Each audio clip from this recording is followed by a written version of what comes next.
Today I'm going to tell you why the Betta is the best beginner fish. Hey fish friends, how's it going? Hope you're doing well. Zenzo with Tazawa Tanks.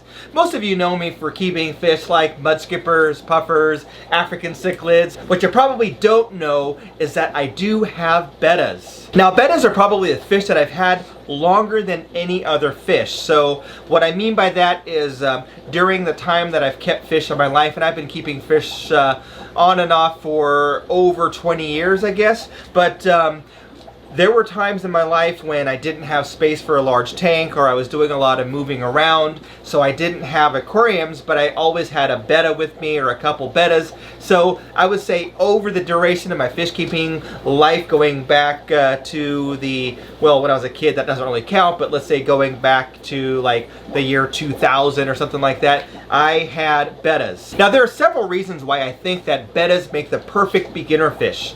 Now when I say beginner, I mean someone that's new to keeping fish, someone that really hasn't kept fish before and they're interested in getting an aquarium, they are interested in kind of learning more about the hobby, but don't really know which direction to go in. Now, one of the reasons why I think a Betta is great is because they are beautiful. All the different colors that are available, from whites to pinks to greens and blues and reds and purples and violets and everything in between. They have been bred to display beautiful colors, all different types of finnage. So for some people that are looking for an aquarium that want something attractive, it is a good option. Another thing about Bettas that I think is good for most people when they're getting into the hobby is they can be pretty hardy. Now from time to time you might find a Betta that has some type of disease or some ailment and doesn't make it, but for the most part Bettas can survive in conditions that are not optimal. Now that doesn't mean that they should be kept in a little glass jar like this. They shouldn't be kept in a little vase on a table at a wedding or something as a giveaway. That's not really responsible. They do need to have some type of filtration. They should have some type of tank that's large enough for them to swim around and have a normal life, but they can live in conditions that aren't optimal. What I mean by that is they don't necessarily need the best, most pristine water qualities. Now it doesn't mean that you shouldn't aim to have pristine water qualities. Of course you should, to make sure that you're caring for your fish, but a beginner fish keeper doesn't always know how to do that, so a Betta can be a little bit forgiving. The reason why a Betta can live in conditions that aren't optimal is because they have what's called a labyrinth lung.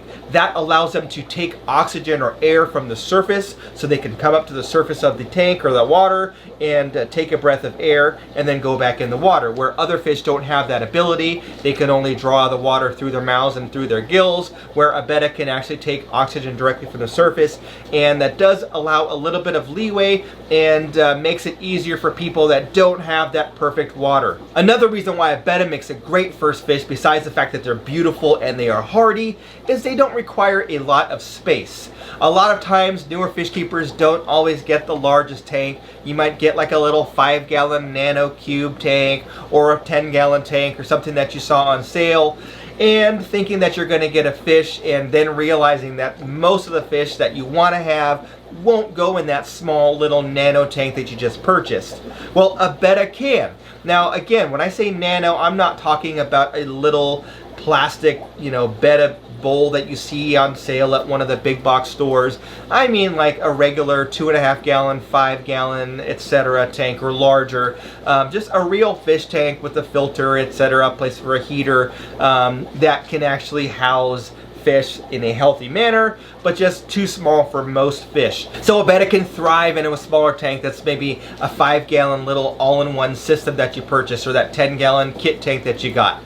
Another thing about Bettas that's good for a newer fish keeper is they're relatively easy to feed. So depending on where you got your Betta and who raised that Betta, for the most part they will take very easily to like a little Betta pellet or some freeze-dried bloodworms or something like that. So very easy to feed. If you do want to give them some treats, you can do some frozen bloodworms or some frozen brine shrimp from time to time, but for the most part they're just fine for that newer fish keeper that's still learning how to care for their animals, to give them the Betta pellets and some freeze-dried foods. And again, not a very hard fish to feed, and not a huge bioload as well. So again, if you're a newer fish keeper, you're not used to doing water changes, filter maintenance, etc., that Betta doesn't poop a whole lot like, you know, an African cicad would or an Oscar would, so you're not having to deal with a tremendous amount of waste. Now they do have waste just like other fish, but again, it's much smaller in volume compared to other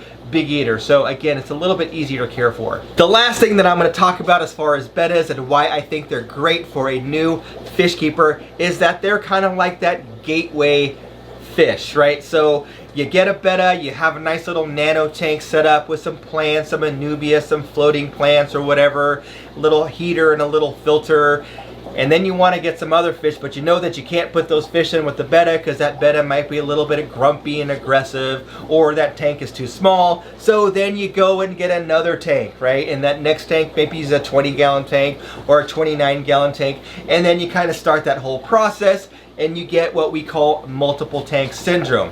Now, I'm not condoning multiple tank syndrome. It can be a problem for some of us, me included, but I think it is good for the hobby. It's great to have people that are really passionate about fish keeping, and a Betta is a great way to dip your toe in the water and get into the hobby without kind of jumping head first. If you have a Betta, I would love to read down below in the comments how you keep your Betta. If you've never kept any Bettas before, and if you have any questions, please write them down below in the comments. That's all I had for now. If you like this video, give it a thumbs up. Thanks for watching, and we'll catch you on the next one.